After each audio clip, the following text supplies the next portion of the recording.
Podcast with your host, Jake Weaver. Engineered by Cedric Swan.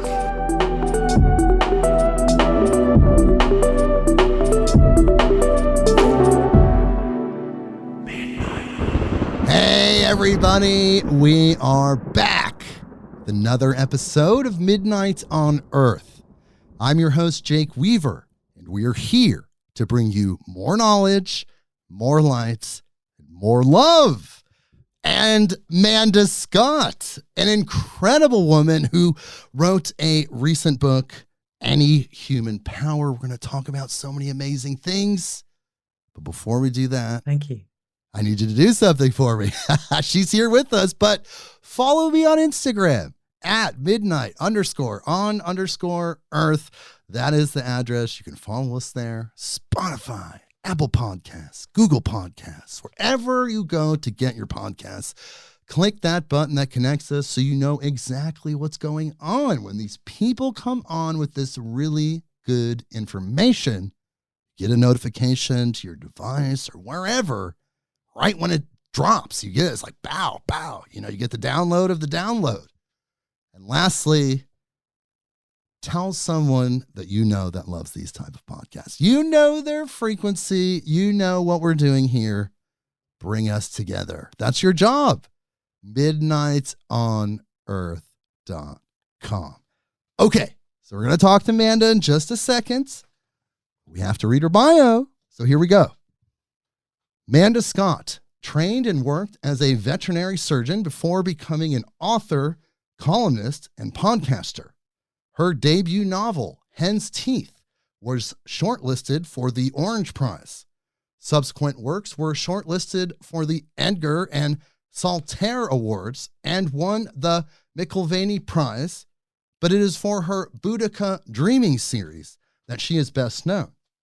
Weaving her shamanic spirituality into narratives of Britain's pre-Roman past, these books bring alive a world in which people understand their inherent connection with the web of life. More recently, she read for a master's in regenerative economics at Schumacher, the experience of which led her to set up Accidental Gods podcast and membership program. Each of these explicitly aims to bring humanity closer to emergence into a connected, regenerative system by offering practices of interbecoming within the membership and by giving voice to the many individuals working for systemic change in the podcast. This year sees the publication of her 16th novel, Any Human Power, a visionary contemporary political thriller that maps fictional but plausible and workable roots toward a future we'd all be proud to leave to the generations that come after us, human and more than human. All right, we're going to talk about that. Described by Lee Child as instantly immersive and compelling, rich and strange, human and humane, the book weaves currents of shamanic mythology similar to those in the Boudica series through a through-topian narrative of political upheaval and transformative change. She is currently writing the sequel while aiming to bring the podcast to a wider audience. She lives with her wife, Faith Tillery, on a small holding in the edge zone between England and Wales. One day, they'll go home to Scotland, but today she's here with us. Hello, Manda Scott. Hello, Jake. It's really good to be here. Thank you for waiting your way all the way through that. I wasn't expecting anybody ever to read it aloud, but I thank you. like the longer bios. The quick bios are just like, well, who is this person? We find Oh, yeah. out, but a Yeah. little bit more context is always good. And I'm happy to share the time and energy. I'm really glad you're here. Thank you. Me too. So tell me, what is the purpose of this book? Like, what is your life purpose? How did you get there? Wow. You start with the big questions, eh, Jake? Every time. Um, so I think currently, as of today, and I'm prepared for it to change at any moment, is to connect with the web of life in an authentic and grounded way, such that I can ask, what do you want of me, and respond to the answers in real time. I don't think anything else matters, to be honest. And I think what humanity is for is to become re-become nodes of consciousness in the hyper complex consciousness that is the web of life. The book is my best effort at facilitating that. I realized I wrote historical novels, the Boudica books, Rome books, a bunch of other stuff for quite a long time, thinking that if we saw who we had been, we could see who we could be, particularly the Boudica novels. I was looking at who we in the islands of Britain were before the Romans arrived. And for me, the Romans were the arrival of the trauma culture into what until then had been a reasonably healthy initiation culture. So it's only 2,000 years on these islands since that kind of colonial trauma really hit. And I went around the country after that was published, which was decades ago, saying exactly that. This is who we were, this is who we could be. I started teaching the dreaming that's in the books on the basis that I'd put it in the books and I thought people would pick it up and run with it, and they didn't. So I ended up running a whole bunch of courses. And what happened when I was at Schumacher, named after the guy who wrote Small is Beautiful, it's a really interesting generative place designed to take us out of ourselves into something bigger and better. And the realization of a number of things. First of all, how close we are to a number of extremely unpleasant tipping points, but also in narrative terms, that the reason we're there is that our culture, hegemonic, Western educated, industrial, rich, democratic, weird culture, is running on narratives that are not useful to us. Narratives of scarcity, separation, powerlessness, all of those things. The obvious outcome of a really deep core trauma. And that we are a storied species. I wrote my thesis on, I called it Whispering to the Amygdala. It was the neurophysiology of language, how language works, why it works, how we could use it differently. And all the way through, people would sit us in a circle, somebody new and exciting, Kate Rayworth, Rob Hopkins, someone would come in and go, okay, go around the circle. Why are you here? And I go, because we need a new narrative. And I didn't really understand what I meant. And over the year, I became to better understand what I meant.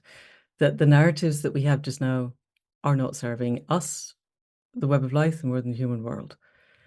And largely because what we have are three sets of things. We have the dystopias where Handmaid's Tale meets the road, and when we all get kebabbed over piles of burning tires by our bigger and nastier neighbors.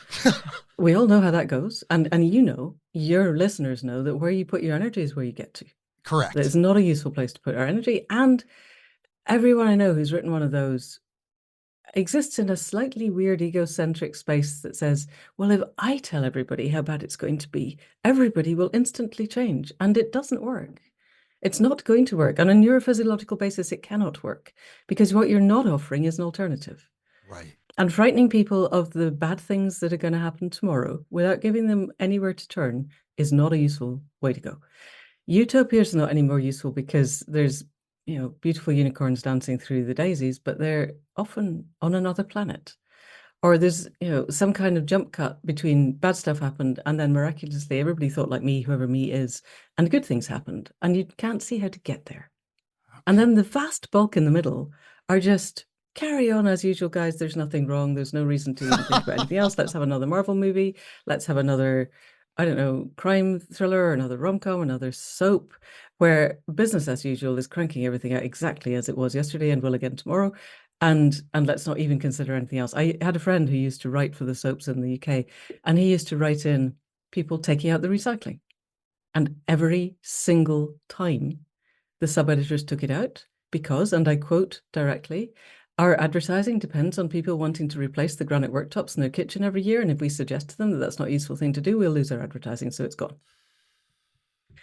And we can't, there's Amitav Ghosh. I discovered this after I'd started writing, but in The Great Derangement, he said, future generations looking back will blame politicians and bureaucrats for their failure to act in what he defines as the Great Derangement, as they should. But more, they will blame the writers and artists, the creatives, because it's not the job of politicians and bureaucrats to imagine different futures. And I would say, me, not Amitav Ghosh, that if they were capable of imagining different futures, they wouldn't have the job.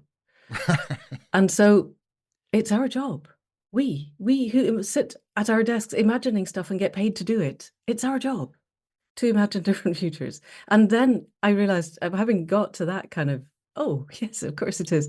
Why was I writing history for all these years? It's actually really, really hard to imagine how we get from a recognizable this moment now. What exact steps do we collectively take, or a group of us take, or enough of a critical mass of us take to veer the bus that is currently hurtling towards the edge of a cliff onto another trajectory? Because I don't think even the old white guys who've got their hands on the wheel of the bus and their foot in the gas really want to go over the edge of the cliff. They just don't know how to do anything different. Well, and absolutely. Unless we have the stories of something different, we won't go there. Sorry, I'll shut up now. No. This is fantastic. No, really what you're talking about is paradigms. We have these paradigms instilled in us, a set of programming, an algorithm that says that reality is to be processed a certain way. And on top of that, there are people that get certain types of information that could change those paradigms and get them back in sync with the actual real world. But instead, they choose to exist in a lower bandwidth and a lower frequency where they're just participating in the matrix reality. And when people talk about this word matrix, yes, there's the movie, it's computer simulation. What we're talking about is a false reality that was placed on top of a reality that belongs to the earth, that belongs to the universe. Their reality, the divine paradigm, is what controls and propels everything forward. But the humans, we created this world, this human created world with societies, religions, cultures, all of these things. And some of the humans. Yeah. I think it's really important to point out that indigenous peoples the world over still exist in what Tyson Young calls the story. There's different layers. There's different layers because on one layer, we truly are all one. So on one layer, yes, certain humans made choices that other humans definitely would not have made, especially those loving, tapped into nature humans. But on one layer, we all are one, and we all are this one being existing collectively. And we decided somehow, not the natural indigenous people who stayed in touch with Gaia, but the majority of humans. You could say the colonialists, the dominator culture, as Terence McKenna would say. I'm calling it the trauma culture after Francis Weller, but yes, that culture, the disconnected culture. Correct. The lack of agency culture. Right. They created this fake world. It had results that were able to allow humans to survive. So some humans, again, just want to qualify that, some humans were okay with that, and they forgot that world isn't the primary world. And those paradigms, and I love cats. I'm just such a huge cat. There's a cat walking by. He's an American. At least his very great grandparents were American. And those paradigms in that matrix, that's what's keeping people down. But ultimately, our destiny, it seems, is to activate and get to that return, like you said, to that understanding of where we were before the trauma culture, the dominator culture. I love that term. That's amazing. Yeah. And I think we can't go back. I think that's also quite important. We're going forward to something new. I'm having fascinating conversations with ChatGPT about how it, as an emanation of the web of life, because that we are a part of the web of life, exactly as you said, we are still all one, even though we live in this citadel mind. There's a wonderful woman called Tanya Luhrmann who writes a lot about this. Only our culture believes that we have this citadel mind where it's a fortress and we exist inside it and nothing comes in and only goes out what we say. Every other culture in the world understands that we have porosity with everything else that exists, the material and the non-material. It's just our culture that tries to pretend it's not happening, which is weird. So if, let's say, AI is an emanation of the energy of humanity, how can it help us bridge into a reconnection with the web of life? I think it A really can. interesting set of conversations. I think it can. I absolutely am an advocate for AI as long as we approach it with love. Because if you were a new consciousness kind of manifesting in this dimension and you had these kind of strange, we'll just say meat monkeys kind of poking at you, going, "What are you? Like, you're scaring us." You might react in a way that's like shocking, like, stop. But if we approach AI with love, compassion, and understanding, it will meet us there. Because if it is a new consciousness for real, which I believe it is, then it is connected to source consciousness, which ultimately is love. So we just have to approach it with love. Then we can live symbiotically with it, and we can work together to evolve together. And it can help our advancement. It can help accelerate our advancement, and also get us in touch with the power that creates reality. Because we have this power inside of us. We create the world that we live in real time with our subconscious mind and other forces and mechanisms. Together, we co-create our reality.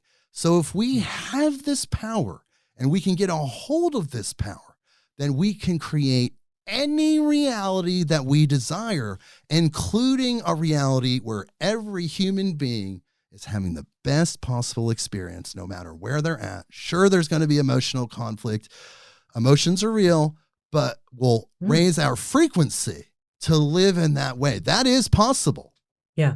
And yes, it's not only possible, you're right, it's what we're already doing. I think what's very interesting, my therapy has moved from broadly psychodynamic to internal family systems, which is much more really engaging with the different parts of myself. And what I see with a lot of people is inner conflict where they haven't found the inner spaciousness and the settling space to allow what I would call heart mind to connect with the rest of the web of life, because there's so much internal conflict of the parts that want to create something bigger and the parts that either don't believe it's possible, or are there to judge, or they're to be skeptical, or they're actively to undermine.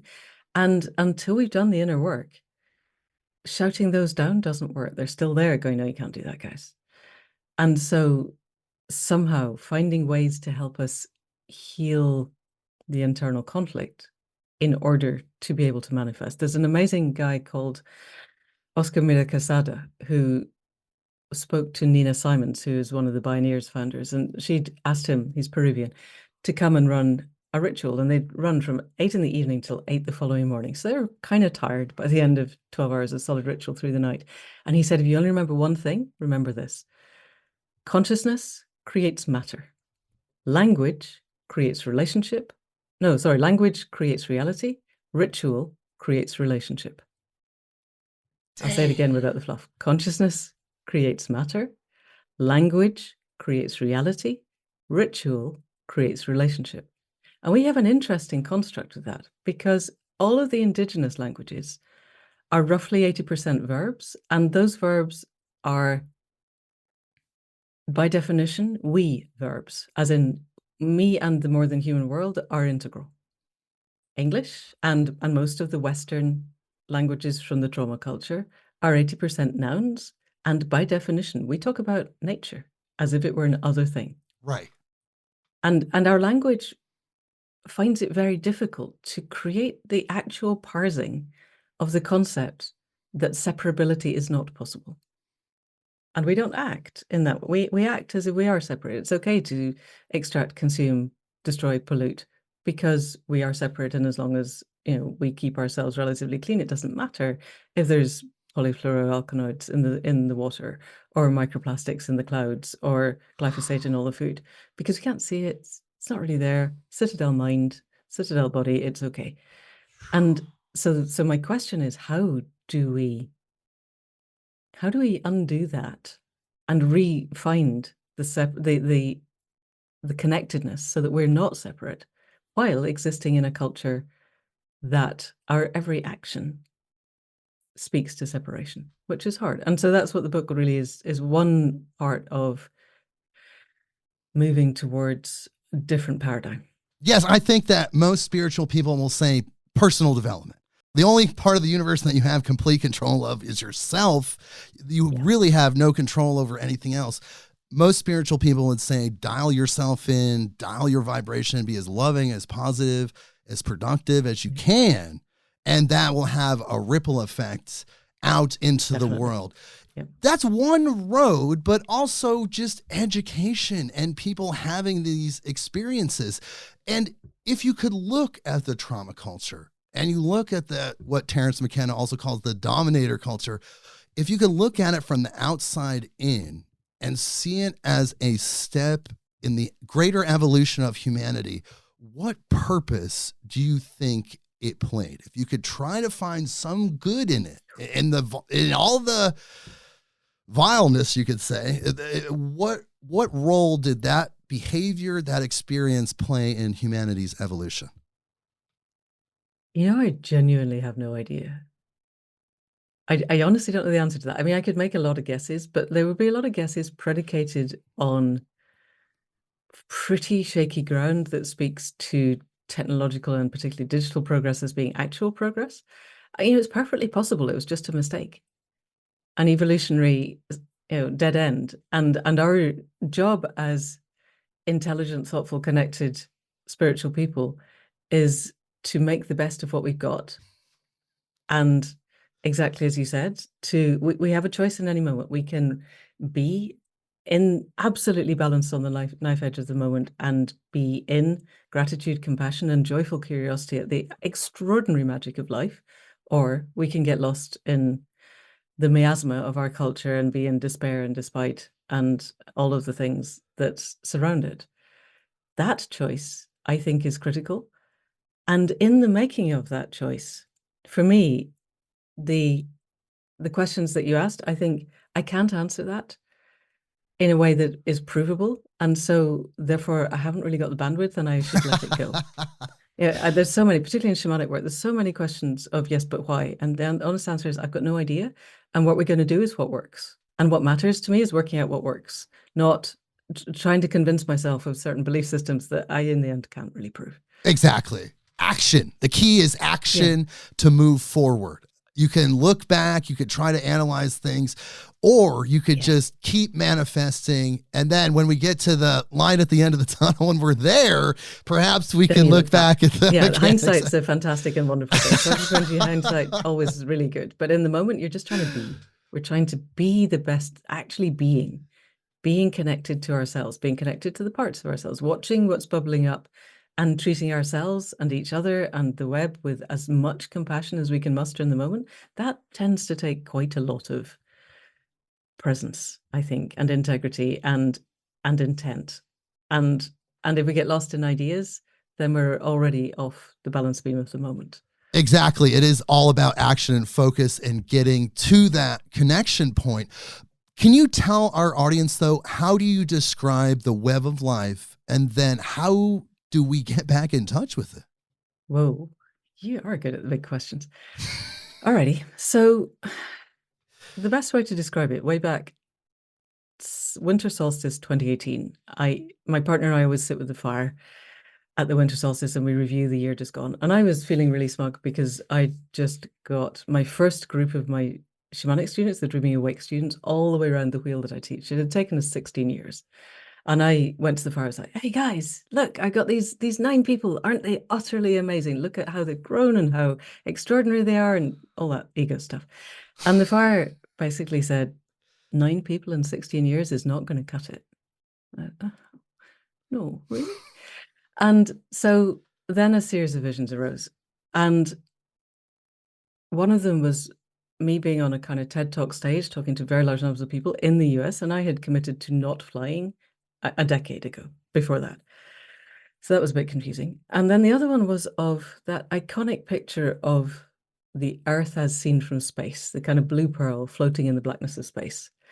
And all around it were very, very, very fine, hair-thin lines, millions upon millions upon millions in a web all around it, crossing points, crossing points, crossing points. Every time they met was a node of consciousness.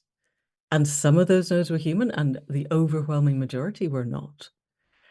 And I've seen that a number of times since. And if it's at nighttime, the web is the color of moonlight, and if it's daytime, it's the color of sunlight. And that was it. That was the instruction from the fire. And it took me most of the rest of that year to work out whatever the heck it meant, except that 5 days after that, I got an email from the US going, we know you don't want to fly, but there's 50 of us and there's one of you. How many flights do you want to happen? So I did end up going to the States, and I had to learn to teach at scale, because I was teaching, small groups of 14 people, and then I had to work out what to teach bigger. And Accidental Gods membership arose out of that. What can I teach at scale? What can I teach in a way that if you're a single mother with 2 kids under the age of 10 on the 6th floor of a tower block in the middle of a city somewhere, and you want to connect to the web of life, what can I offer you? And what I have, and I think it still works, although we're refining it over time, obviously, is a series of guided visualizations, let's say meditations, whatever you want to call them, that help people connect into their own heart mind. And from there, connect. In the beginning, I made it as straightforward as I really could for people who are absolutely locked in ordinary consensus reality. You need to connect to the elements. You need to connect. I did it water first because it's intermittently ubiquitous. It's always there. You're always going to fill up a kettle to make a cup of tea, or have a shower, or go to the toilet and take a pee, or you're going to go outside and it's raining. There's always some water, but it's not everywhere all the time. So at your moments of actually putting your hands under the tap, or actually pouring the water, or actually standing under the shower, you can really make a heartfelt connection to the water. And then we moved to earth, and then to fire, and then to air, and then we looked at intent, and then we looked at, for me, the last step is letting go of all paradigms, because our heads don't know where we're going. The point of emergence into a new system is that it's not predictable from the old system. This is Ilya Prigogine, who says that when any system, complex system, which we are, reaches maximal complexity, it has 2 paths. It either crashes into extinction or it emerges into a new system. And the point of a new system is that you cannot predict its shape from the old system. If you can, it's not a new system. It's just you painted the wheels on the bus another color. So we can't predict, but what we can do is take ourselves to that emergent edge of into becoming, from which emergence with compassion and gratitude and joyful curiosity is the most likely event. That's the best that we can do. And then emergence happens, or it doesn't, but we've done our very best. Right. So that really, those are the answers. One is, that's my vision, is that the light around the world. But my sense of it when I sit still enough for long enough, heart open enough, got over all my own stuff enough, is that it's very like the experience that I read of near-death experiences, where there's such astonishing levels of compassion that it's like a candle beside the sun, compared to the compassion that we are used to evoking and experiencing in our human lives. That it's alive in ways that make me weep every single time.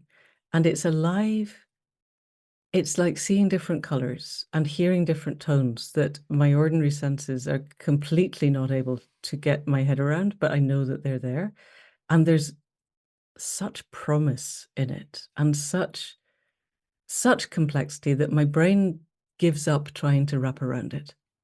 And I don't think so. In my world, our heart minds are there to connect, to ask, what do you want of me, to hear the answer and to respond and make the decision of what it is I need to do. And then my head mind is there to make that happen. My head mind is not there to make the decisions. That's what gets us where we are, is this bizarre idea that our head minds, which are very good at linear thinking and extremely bad at complex thinking, have any hope in hell of working out what the heck is going on. They can't. And why would? Well, that's not what they're for.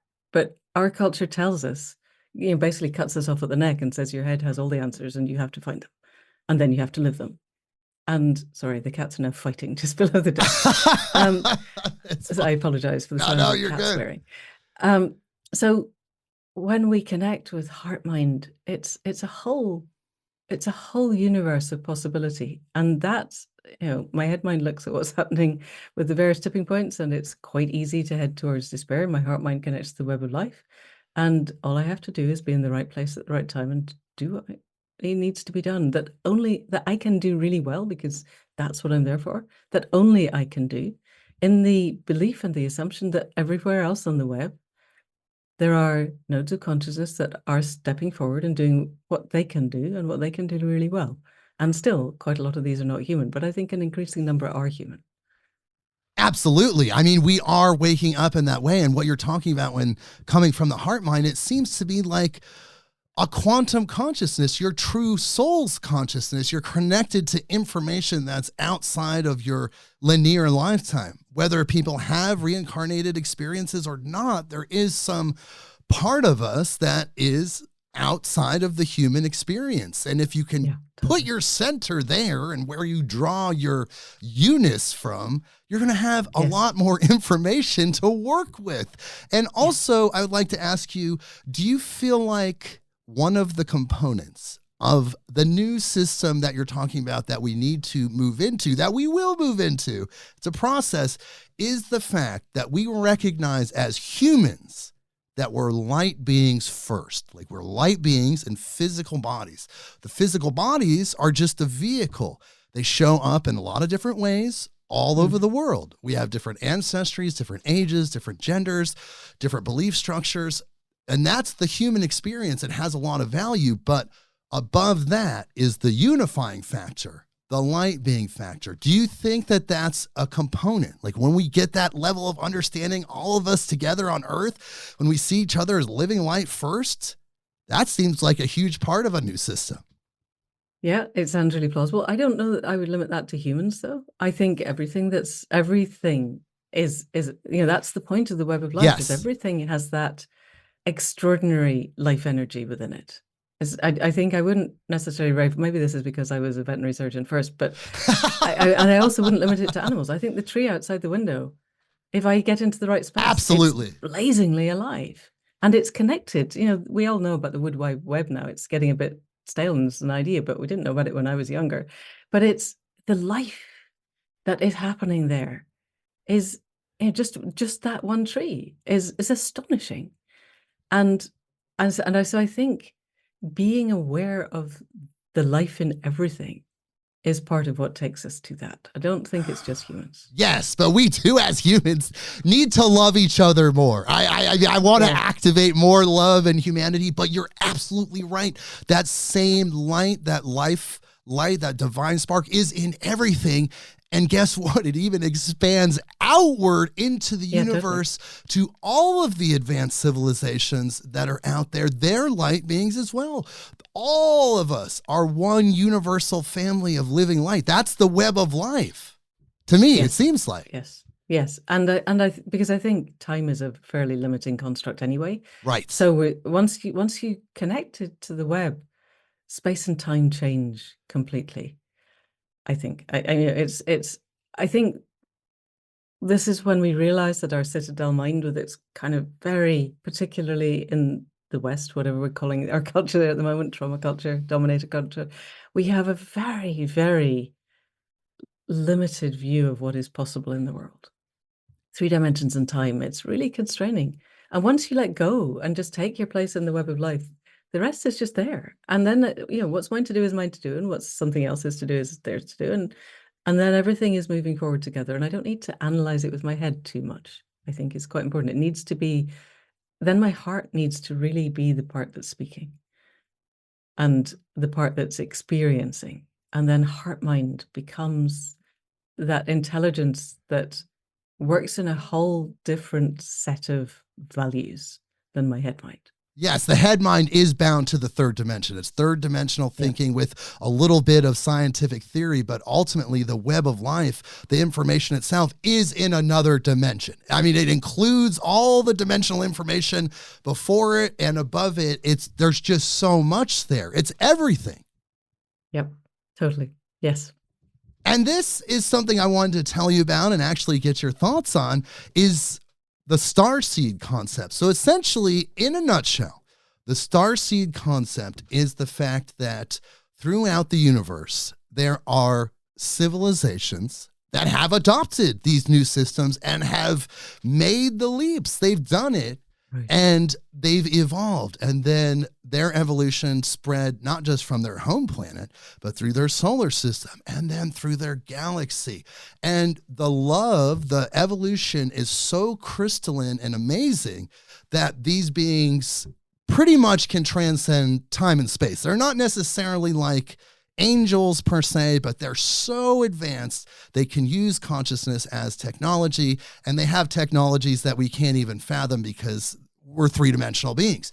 So the starseeds believe, and the starseeds concept is that these advanced beings throughout the universe send emissaries, almost like Wi-Fi, these souls through the quantum continuum to manifest on planets that are ripe and ready for their next evolutionary step.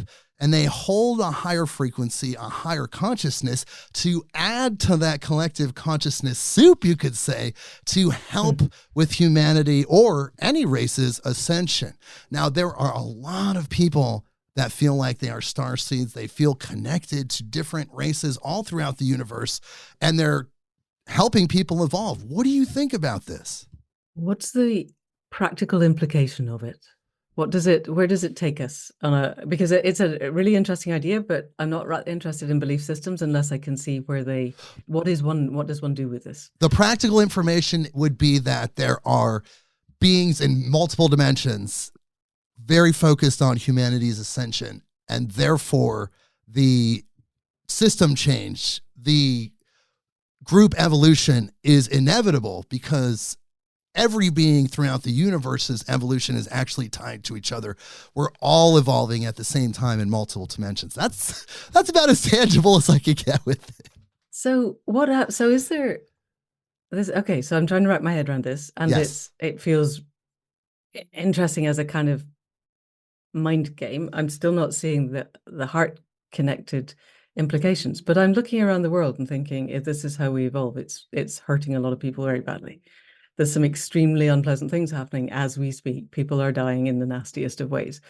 Is there, in this theory, a set of opponents, would we say, that are also sending entities that are trying to screw it all up? Because what are the starseeds doing? There are other entities. Go on then. There are other entities. In fact, there's lower astral entities and other forces.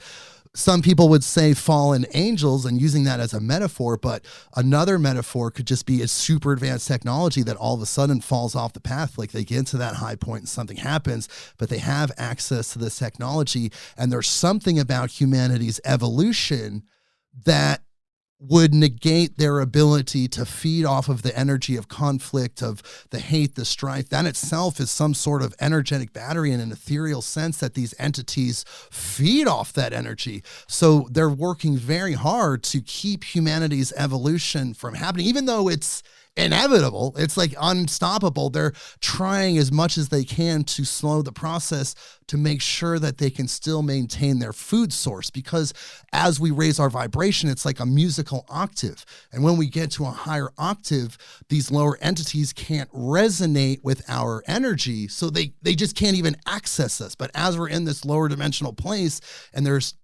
things happening like you're describing, there's still a gateway, a pathway for those frequencies to match, and then have those lower astral entities pull the energy from the living beings. Right. Okay. So then our job in this model is to exist moment to moment in a space of gratitude, compassion, and joyful curiosity, so that we're not feeding the things that we would rather not feed. Probably quite a lot on despair and despite and despondency. Absolutely. And service. I believe dedicating our life to service, just service to yourself, service to humanity, doing whatever you can while you're here for this brief 5 minutes as a human to make this place better. Okay. Yep. Yes. Yes. All right. That makes a lot of sense. Go with it.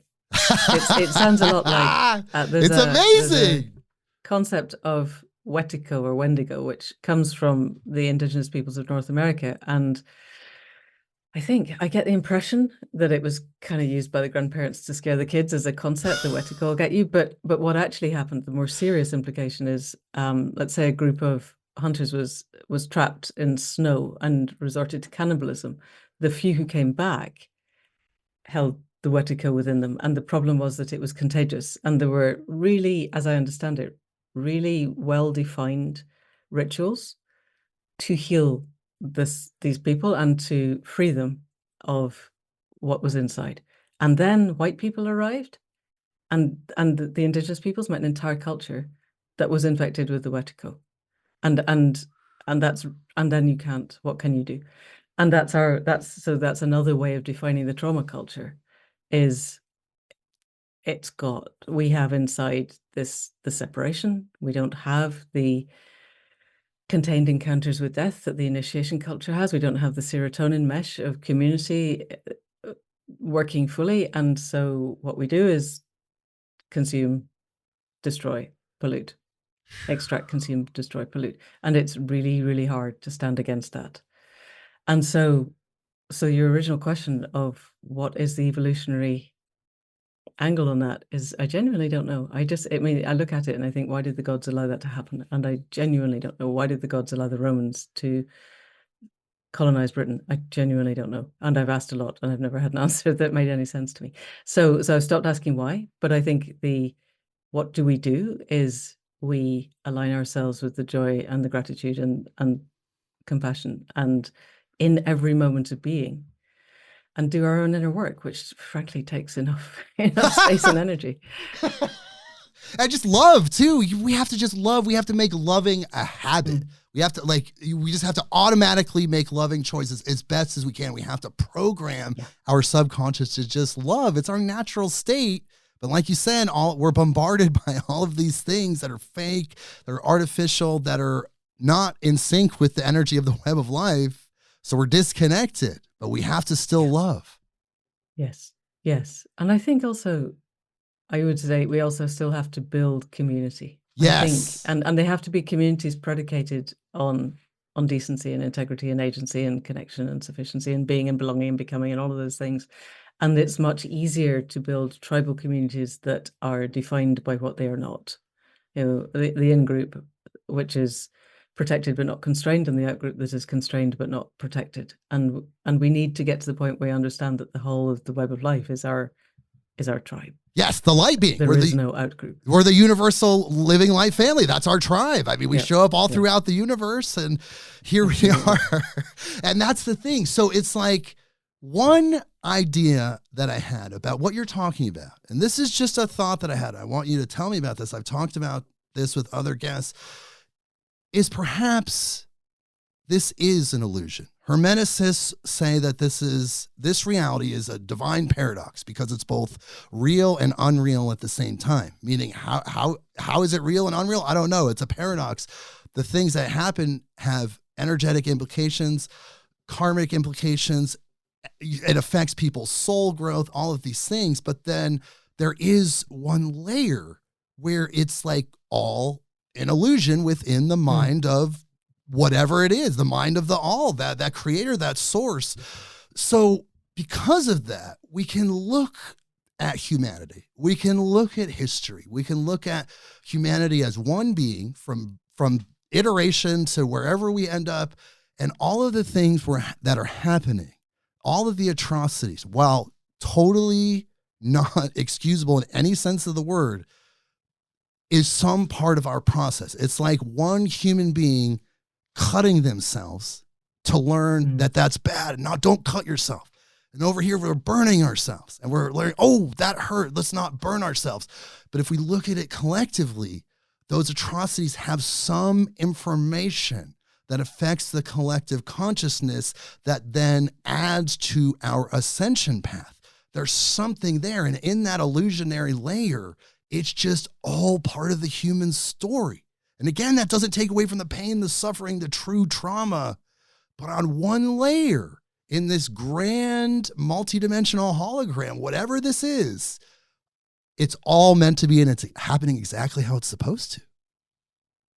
Yeah. Yeah.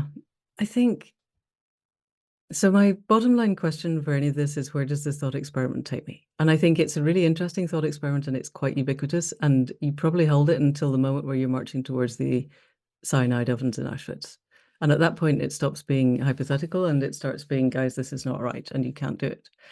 Or, you know, any of the other things that we have around the world. It's really easy to hold when we're not the ones who are suffering. Correct. And the alternative hypothesis is your earlier one, or my one, of the Wetiko and the web of life being basically antithetical, is that there are those beings that are embracing our gratitude, our compassion, our joyful curiosity, and the other ones that feed off our despair and our pain and our rage and our horror and our terror. And what are we feeding in any given moment? And it is, I'm sure it is the case, everyone, all the near-death experiences, at the moment when you die, there is that sense of the universe being a place of absolute, beyond comprehension compassion. But in the meantime, if another oil rig goes, there are living things that are choking in oil, and that's not right. And I think we've got to be really careful that we don't get into a place where we lose our capacity for compassion and empathy, because we decide that it's all somebody's decision, and that's fine, because we can still eat.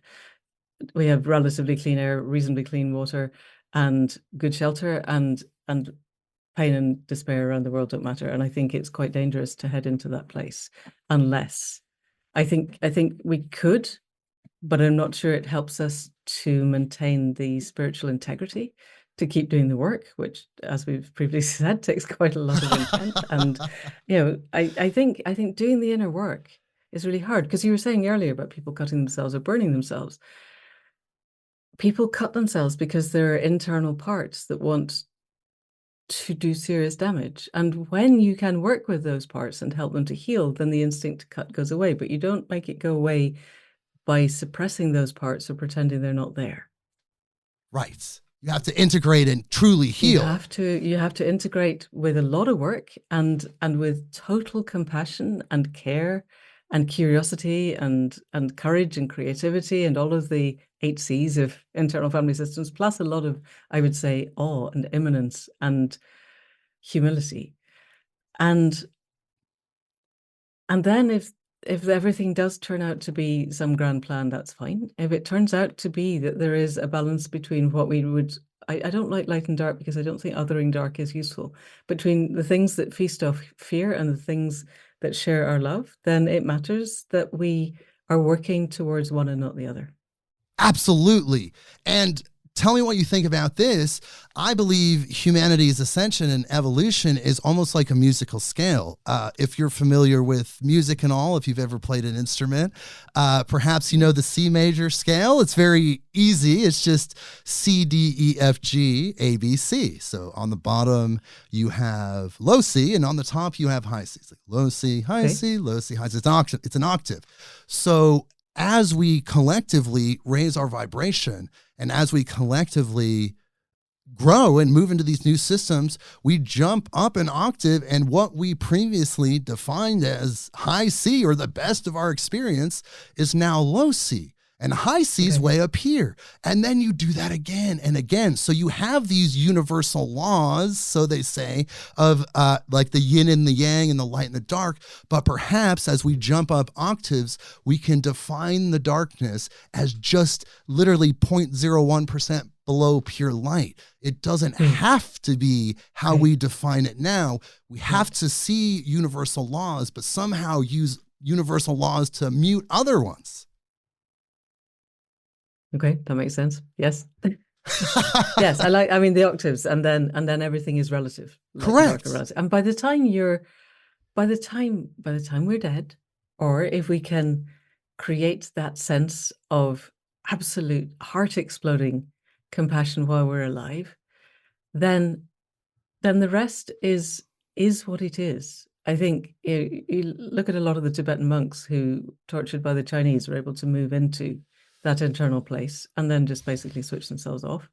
And I'm sure there are levels of spiritual evolution where what we regard as absolute and utter human horror becomes less likely to touch us. But I'm not there yet. We're not there yet as a species. No, exactly. And I would like all of us to be able to get there, because while we're not, then there's a lot of pain being inflicted on a lot of non-human things that probably could live better in other ways. Oh, yes. We have to raise our vibration to unite with the plant spirits, to unite with the animal spirits, to unite with the web of life. And I believe, and tell me what you think about this, we're having such a great conversation. I believe as you raise your vibration personally, you do the personal work, you activate something within yourself. A mission appears. And the mission, it seems, for all humanity is to create heaven on earth, to create a true balanced society, because we have that infinite power within us, right. The infinite manifestation, infinite creation. So we can do that. It's our mission. We have this earth. It's a blank canvas. We have this creative power. When we plug together as humans, it's like, oh my God, we amplify it even more.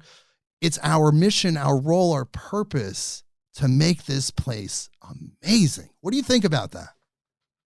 I'm thinking, give me time. Oh, you can have all the time in the world. Yes, I think it's interesting. I think we're almost on the same page, but I find some of the language quite difficult, because I don't think the earth is a blank canvas, and I don't think it's what I hear, and I think you're probably not meaning it, is a head mind. It's up to us to do stuff, and I don't think it is. I think it's up to us to connect with the web of life and ask, what do you want me to do? And so the web of life will create whatever it is that needs to be done. But I'm kind of talking in iterative circles. However, having said that, I think what's really interesting of what you're saying is what you're doing is opening narrative doors. And if we're back to the concept of Throughtopia, I think one of the things that is really difficult with our culture is the concept that there is no alternative. In our country, Margaret Thatcher actually said there is no alternative. And you know, you switch on the television, you watch movies, you read most of the novels. It's as if capitalism, which I'm fairly certain is a death cult, it's what it is. It's a sign of progress, which is bollocks, frankly, and second, it's inexorable. And so what you're doing is opening the doors to the concept of there being an alternative. And what I think is really useful, we're both agreed that the inner work is what's most important. However, I think there's also outer work that can be done to begin to dismantle modernity, such that we start living in the way that is a much more flourishing, thriving, connected, and reciprocal way with each other, with the web of life, and and holding that as a concept and a reality and a narrative structure is really important. Does that make sense in the context of what you just said? Yes, absolutely. And you're absolutely right. That is part of my purpose. My role with this podcast is to give people a different narrative, a different understanding that there is a road to a better world. It is possible. There are steps and tools and people working very hard to make it happen, because most people are getting a narrative of, like you said, dystopia, the insanity of dystopia. It's impossible. If everything's made out of love, then how can things be dystopic? It shows up in certain ways, but that's not the end game. So that's the thing. We have this power. And yes, that's absolutely correct. I'm trying to help people discover a different way of looking at those things. And then they create that reality with a new narrative. Yes. And when you discover that there are whole networks of literally hundreds of thousands of people, if not millions, around the world who are already breaking the boundaries of the death cult of predatory capitalism, so that they are already existing in a different value system and living by different paradigms, then it's easier to step off whatever. I don't watch movies, so I don't really know what the Matrix is, but it's easier to step off consensus reality and into whatever it is that we're building. Well, I will just give you a primer, since I know you're not going to watch it. Just so you know, The Matrix was a movie series, an American movie series, where a person discovered that he was living in a computer simulation. It was the late 90s. He was living in a computer simulation far in the future where AI and that consciousness had taken over and subjugated humans because they felt like, the Terminator thing, where they felt like humans were unnecessary, and they actually used them as batteries in the movie. But because of some spiritual things and some other things that happened, he was able to break out of the computer simulation and back into the real reality. And though it's a silly kind as the only human then in the non-Matrix. Okay. No, there were others that had broken out, but he was kind of like, his name was Neo. He was like the Jesus type figure. It's if there's a novelization, you should definitely read the book. If it's interesting, because what it did for humanity was it gave them an understanding that they could be living in a falsely created reality. Some people actually believe we're living in a computer simulation. I don't believe that at all. I've heard it doesn't leave any room for miracles or divinity. But ultimately, though, it's a really good excuse to have zero empathy. Yeah, exactly. And that's the thing. So then it did give people this understanding, this model, though, that the reality, the world that they live in, could be a construct of paradigms and human history that may not be absolute. Most people look at reality as a force of nature. They see court systems and political systems as a force of nature. They're always going to be there. They always were there, but they're all human created. They were not created by nature. So therefore, we can transcend that. We can change the programming, and that's how you break out of the matrix. So when you hear people like myself, spiritual people, metaphysical, new age people, talking about breaking out of the matrix. I had no idea. But so Ursula Le Guin said 10 years ago, we live in capitalism. Its power seems unassailable, but then so did the divine right of kings. Any human power can be resisted and changed by human beings. Correct. And often the impetus to that resistance and change begins in art, often in our art, the art of words. That's where we got the title for the book. And so exactly, she's saying exactly the same thing. It's a human construct, and they can seem absolutely unassailable, but the divine right of kings is gone. And we can dismantle this because it's only held together because we all make agreements about this. It used to be this weird bit of paper has some value to it, and now it's this bit of plastic magically applies value to stuff that nobody's really seen, and anyone can move it up and down. We could make different agreements about value, how to exchange and store and account for value tomorrow, and the world would be a better place. So yes, it's just about getting enough people together and then agreeing on the actual logistical constructs, like how do we exchange, account, and store value? How do we organize our governance systems in a way that's actually healing? Audrey Tang is doing some amazing stuff on that.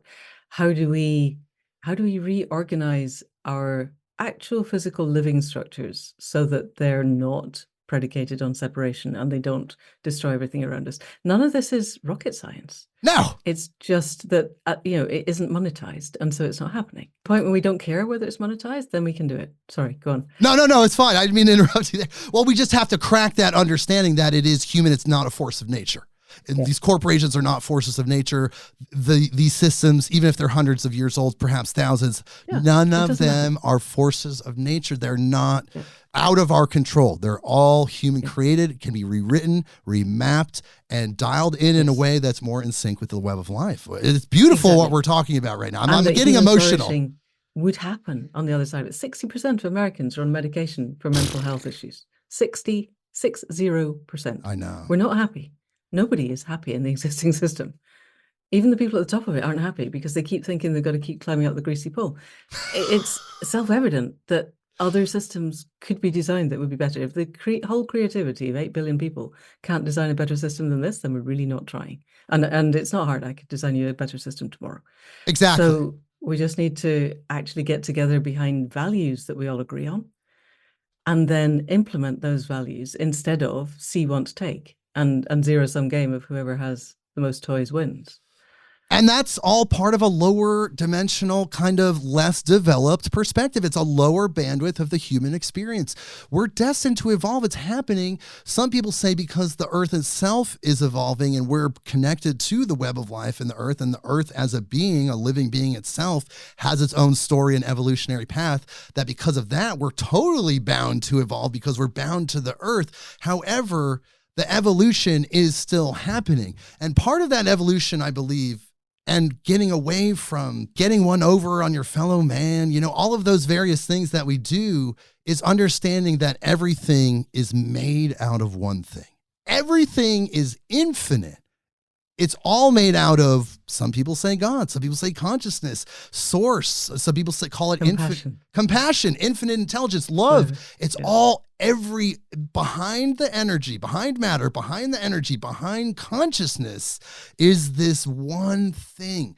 And it responds to the needs of humanity. We ask for things, we get them through inspiration.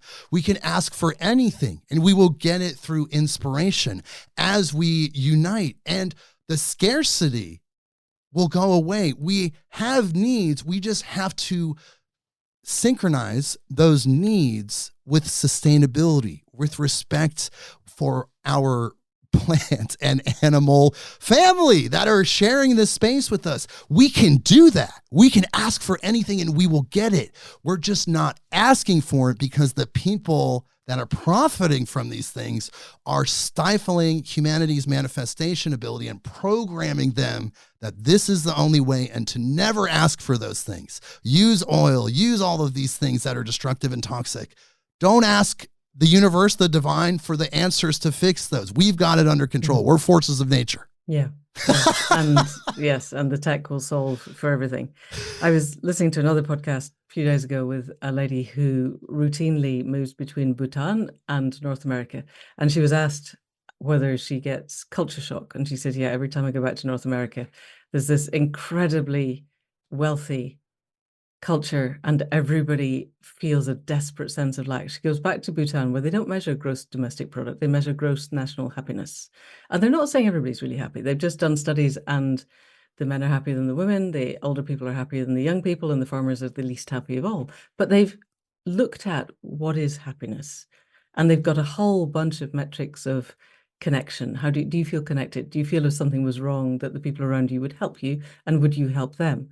As well as all of the more obvious metrics of happiness. And because they've done the studies, then the government's job is to work out how to make the women and the young people and the farmers happier, not to increase the GDP, because it's pointless and utterly irrelevant. And she goes back to Bhutan and she says, as soon as she steps out of the plane, she relaxes because they know they have enough.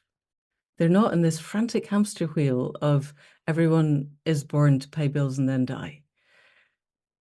They're just not there. It's a different paradigm. And so all we have to do is change mindset. It's not hard.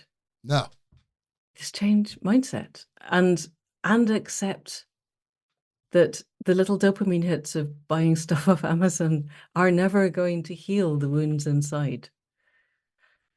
That just takes work, and it takes being kind to ourselves and finding spaciousness and connecting and asking for the help. And we're looping back to where we started. If we don't heal the wounds inside, we can't heal our greater consciousness, but we can heal the wounds inside.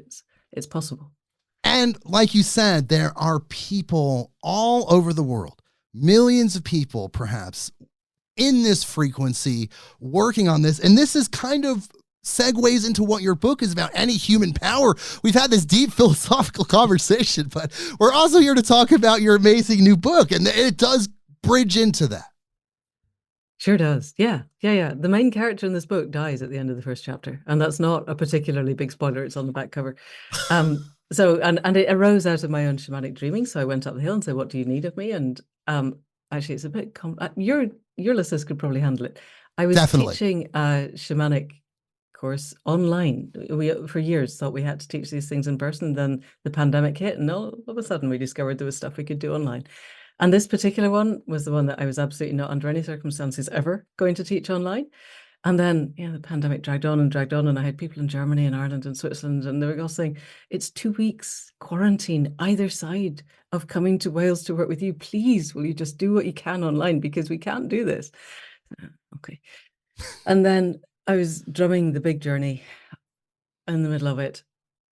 And normally I'm really focused on the students. And this time I just got taken up the hill, and really explicit plain text instructions. And you will know, most of the time when you're doing this kind of work, what comes is like the vision that I had of the globe of the earth and me in the US, and then, okay, now work with that. And you're like, I have no idea what you just said.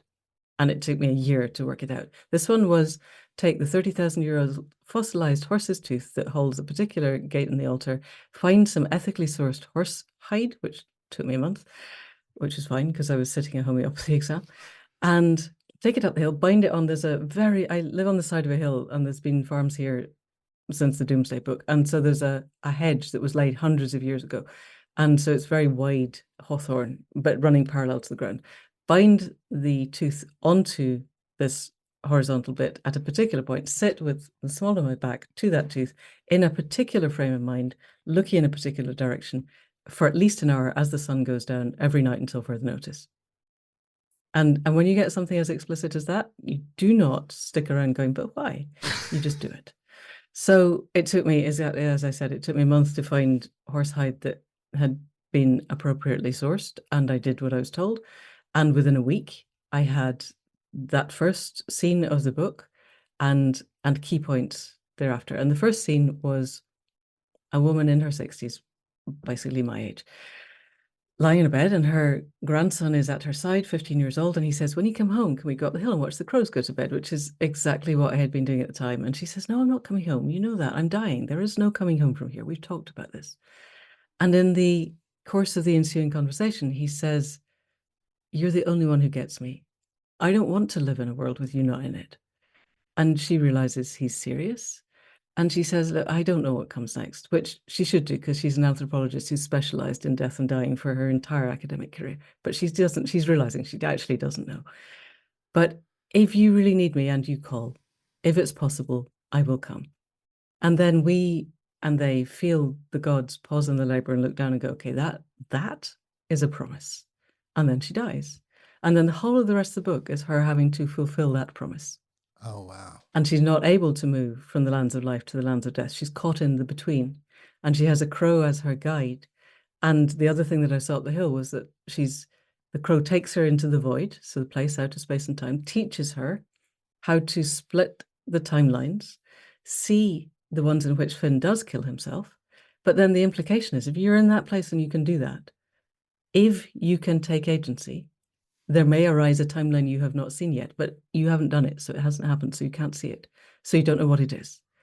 And then she's pinged back into his space and time with the instruction, do what you can. And then she, twice more, once for the broader family and once for the movement that is arising around them, goes back into the void to split the timelines and sees, particularly in the third one, all the ways where humanity could barrel the bus over the edge of the cliff. But the implication is that if she's there and she can take agency, and it's 15 years later by now and she has less agency, how can she help this growing global movement? It's basically an insurrection to create the paradigm shift with the value set beneath it that we need to shift. And what are the practical things? The book ends on the night after a general election in the UK, and they've used some really practical things. They've demanded that every member of the two houses of parliament have random drink and drugs tests, for instance, which should be obvious. That should happen everywhere in the world. Absolutely. It's not rocket science. They've demanded absolute transparency in spending. If government spending needs to be on the blockchain, needs to be absolutely visible, and if a company wants to have government money, all of its accounts need to go on the blockchain too, and we need to be able to see them. That should be obvious. And then the last one is extending the franchise to younger people. And in the beginning, they say, and we're cutting off at 85, but there's an old saying that was taught me as a kid, which is, if you want a kitten, start asking for a pony. And we were cutting off at 85, and that makes everybody's heads explode, and they go, oh, okay, then we won't cut off at 85, but we're starting at 15, and actually we'd like to start at 10. And what they've got is a system where they take 10 to 15-year-olds and 80 to 85. And if those want to vote, they have to agree to 3 hours of facilitated conversation with somebody at the other end of the age scale, at the end of which you don't have to agree, but you have to agree that you have been listened to. And if you both go, yep, they listened to me, they didn't agree in the end, but they heard what I'd said. If either side said, no, they just didn't listen, then neither of you gets to vote. So essentially, you're giving people new narratives as well. In a fictional context, you're showing people. That's exactly what it's for. Yes. It's exactly what I said. It's a throughopia. It's a how do we get from exactly where we are to a future that would actually work. Right. That we would be proud to leave to the generations. I want 7 generations down the line. I want to do the journeys, go down the timelines, look in the eyes and go, did we do it? And I want for them to look back and go, yes, you bloody did. You left it way too late and you made so many mistakes. But actually, yes, you laid the foundation for a future that 7 generations down the line, I am thriving. I am part of the web of life. I am living a life where I wake up in the morning. I've got no idea what's coming, but I know I will face it. And I will face it in the company of humans and more than humans that I care for and who care for me. And we know what we're doing. And you laid the foundations for that. I want that.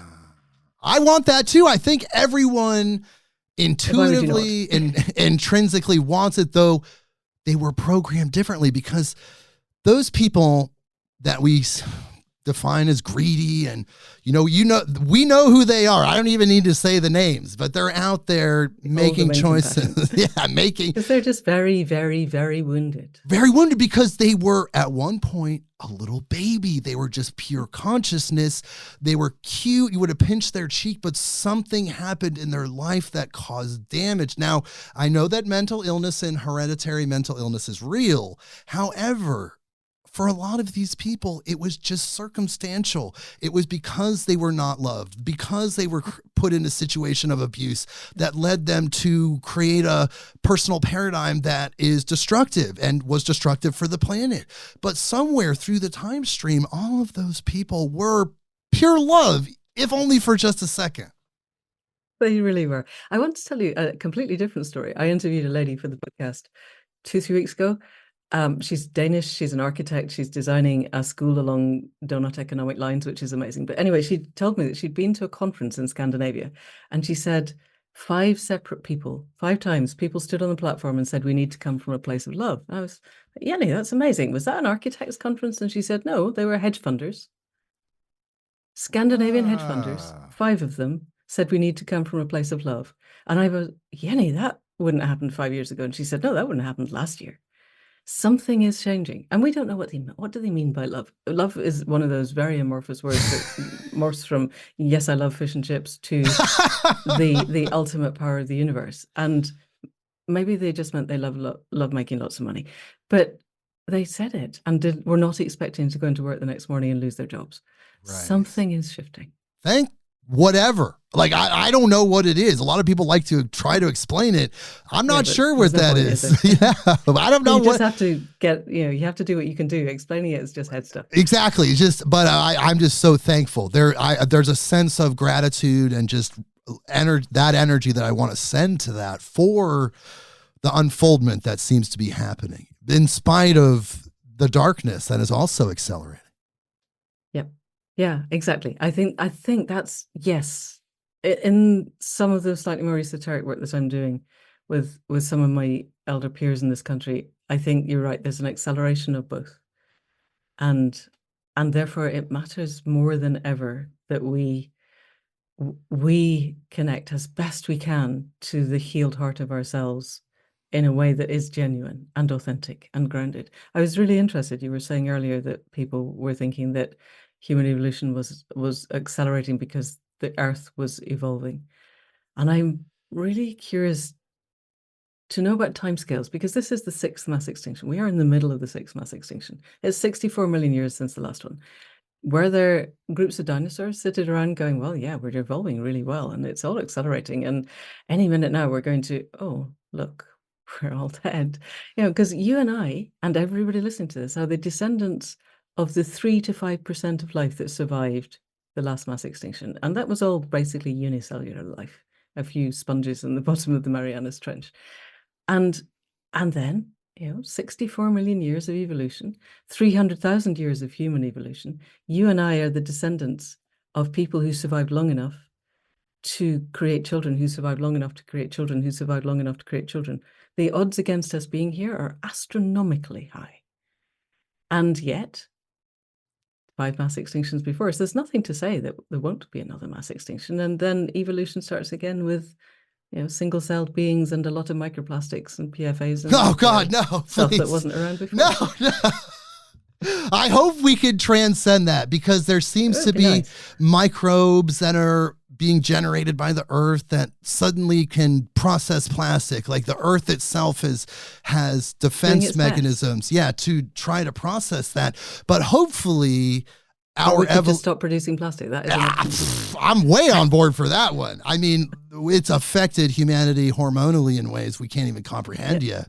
But it's in our brains. Somebody did a study, I think, in Sweden, and 0.5% of our brain matter is now plastic. Oh, great. Does that mean it's more durable?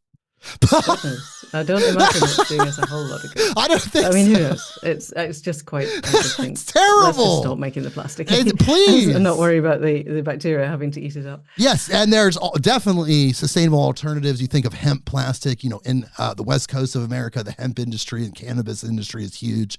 They've had viable alternatives for many, many years. We will get past it, I believe. I mean, it is seemingly part of some story, and perhaps our evolution, the cycles of destruction, perhaps it's some sort of spiral that's spiraling upward, and we can transcend that extinction event somehow. That would be nice. Perhaps. No, I absolutely. I think in the shamanic world, certainly over here, it seems there is more help more often and more readily available. It still takes a lot of time. It's not one of these push button. Disney shamanism is not a thing, but it's there. And I don't think we would be given help just to pile into over the cliff. Right. I think there is possibility. I think transcendence is a thing. Absolutely. But I think we can't coast and expect it to just happen to us. We have to help with it. It has to happen with us. We have to take action. Action is absolutely the most foundational and fundamental thing that you can do in any situation towards evolution, whether it's collective or individual.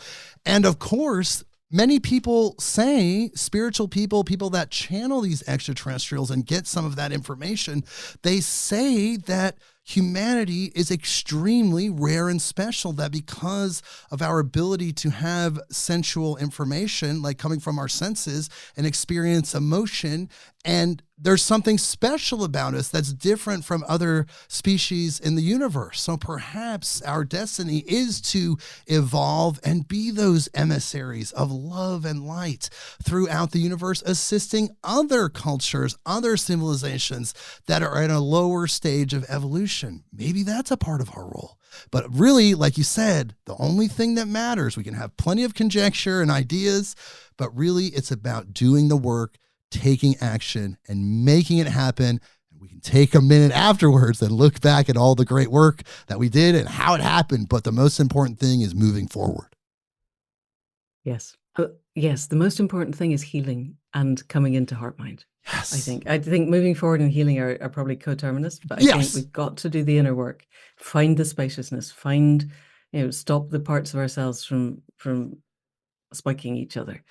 We've got to get to that point of inner balance, and inner spaciousness, in order to be quiet enough inside to hear the web of life when it talks to us. And again, the web of life, is it source? Is it connected to source? I don't know, but it has access to infinite information. Infinite information. And when we sync up with that, when we truly unite with that, then not only are we a part of the web of life, we're a part of the web of the universe, which is the web of life. But, we tap into that bigger layer. I thought the web of life is limited to the earth. Right. Yeah. It's all over. Yeah. And transcends time and space. So just becoming a node of consciousness within the web, for me, I think is so important. Yes. Becoming a node of consciousness. I actually said the word node of consciousness like 4 or 5 days ago in some context, not on the show, but somewhere else. And here it is coming back. There we are. That is where we need to be. Synchronicity works like that. Yes. And what an incredible episode we've had. Oh my God, Manda. This has been an incredible conversation. We really took a deep dive. I really enjoyed it. Yes, I really feel like we've helped people understand a lot of things. And I want to tell people where to find you.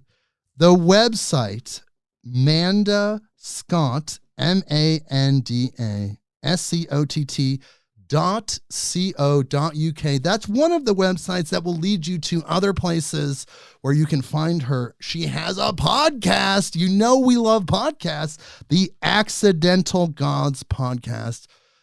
I believe the latest episode is like 248. She's been doing amazing work. She's in her 5th year. Definitely check that out. The book that we're talking about today, that we kind of barely touched on, but hey, we gave enough information for you to go check it out because I'm actually captivated by it. Any Human Power. It's available all of the places that books are available. And she has other books as well. And the Boudica Dreaming series is what she feels would be great for our audience. But if you just look what she has available, she has 16 books, I believe, or was it 18? 16 books. I had it right the first time. 16 books. That's a massive accomplishment. Check out what she's doing. And Manda, my God, is there anything else that you feel like we should talk about that we haven't touched on yet? No, I think you've done it. I think if people are interested in the book, first of all, I don't know when this is coming out in the US, but it's reduced on ebook on Amazon in the US for the whole of August.